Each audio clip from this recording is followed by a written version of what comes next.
46 old, ಅವ್ರಿಗೆ ಮಗು ಬೇಕಾಗಿತ್ತು, ಇನ್ನು ಬೇಕು ಅಂತ IVF ಮಾಡಿದ್ವಿ. ಬಿಕಾಸ್ 46 ವರ್ಷ ಮೇಲೆ ನಿಮ್ಮ ಸ್ವಂತ ಎಗ್ ಇರೋದಿಲ್ಲ. ಬೇರೆಯವ್ರ ಎಗ್ ತೊಗೊಂಡು ಹಸ್ಬೆಂಡ್ ಸ್ಪರ್ಮ್ ತೊಗೊಂಡು ಇವತ್ತು IVF ಮಾಡಿದ್ವಿ ಮತ್ತು ಎಂಬ್ರಿಯೋನ ಹಾಕಿದ್ವಿ. ಬಿಕಾಸ್ ಒಂದೇ ಬ್ಲಾಸ್ಟ್ ಹಾಕಬೇಕಾಗಿತ್ತು. ಅದರಿಂದ ಅವ್ರಿಗೇನು ಮಾಡಿದ್ವಿ ಅಂದರೆ ಬಿಕಾಸ್ 46 ಇಯರ್ಸಿಂದ 2 ಬ್ಲಾಸ್ಟ್ ಹಾಕಿದ್ವಿ, 2 ಮಕ್ಕಳಾಗಿದೆ, ಈಗ ಟ್ವಿನ್ ಪ್ರೆಗ್ನೆನ್ಸಿ ಆಗಿದೆ. ಸೊ ಇವತ್ತು ಸ್ಯಾಕು ಡಯಾಮೀಟ್ರಲ್ಲಿ ಮಾಡಿದ್ವಿ. 5 ವೀಕ್ಸ್ 6 ಡೇಸು. ಇನ್ನೂ ಹಾರ್ಟ್ಬಿಟ್ ಬರೋಕ್ಕೆ ಇನ್ನೊಂದು ವಾರ ಬೇಕಾಗುತ್ತೆ. ಸೊ ಅದಕ್ಕೆ ಟೈಮ್ ತೊಗೊಳುತ್ತೆ.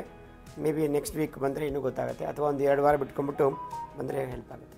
ಸೊ ಇದು ಇಂಪಾರ್ಟೆಂಟ್ ಅಂದರೆ ಯಾವ ಏಜ್ಗಾದ್ರೂ ಮಾಡ್ಬೋದು. ಬಟ್ ನಾರ್ಮ್ಸ್ ಪ್ರಕಾರ ನಮ್ಮ ಇಂಡಿಯನ್ ಲಾ ಪ್ರಕಾರ 50 ವರ್ಷ ಒಳಗಡೆ ಹೆಣ್ಮಕ್ಳದ್ದು ಮತ್ತು ಗಂಡು ಮಕ್ಕಳು 55 ವರ್ಷ, ಇದರಲ್ಲಿ IVF ಮಾಡಿದ್ರೆ ಸಕ್ಸಸ್ ಜಾಸ್ತಿ ಇರುತ್ತೆ. ಅದು ಎಸ್ಪೆಷಲಿ ನಿಮ್ಮ ಏಜಲ್ಲಿ ಬೇರೆಯವ್ರ ಎಗ್ ತೊಗೊಂಡೇ ಮಾಡಬೇಕಾಗತ್ತೆ. ಯಾಕೆಂದರೆ 35-38 ಮೇಲೆ ಆದಂಗಿಲ್ಲ, ಎಲ್ಲ ಎಗ್ಸು ಕಡಿಮೆ ಆಗುತ್ತೆ. ಮತ್ತು ನಿಮ್ಮದ್ರಲ್ಲಿ AMH ತುಂಬ ಕಡಿಮೆ ಇತ್ತು, ಲೆಸ್ ದೆನ್ 0.01. ಸೊ ಅದರಿಂದ ನಾವು ಪ್ರಿಫರೆನ್ಸು ಡೋನರ್ ಎಗ್ ಹೋಗಲೇಬೇಕಾಗಿತ್ತು. ಸೊ ಒಂದು ಹೇಳೋಕ್ಕೆ ಇಷ್ಟಪಡ್ತೀನಿ ಅಂದರೆ ಡೋನರ್ ಎಗ್ಗಲ್ಲಿ ಸಕ್ಸಸ್ ಜಾಸ್ತಿ ಇರುತ್ತೆ ಯಾವಾಗಲೂ. ಸೊ ನಾವು ಒಂದು ಲೈನಿಂಗ್ ಚೆನ್ನಾಗಿ ಬಂದು ಬೆಳೆಸಿದ್ರೆ ಬೇಗ ಸಕ್ಸಸ್ ಒಂದೇ ಸೈಕಲ್ ಆಗೋಗ್ಬಿಡುತ್ತೆ. ಇನ್ನೂ ನಿಮ್ಮದು ಎಂಬ್ರಿಯಸ್ ಇದೆ, ಸೊ ಅದನ್ನು ಇಟ್ಟಿರ್ತೀವಿ ಬ್ಯಾಕಪ್ಗೆ.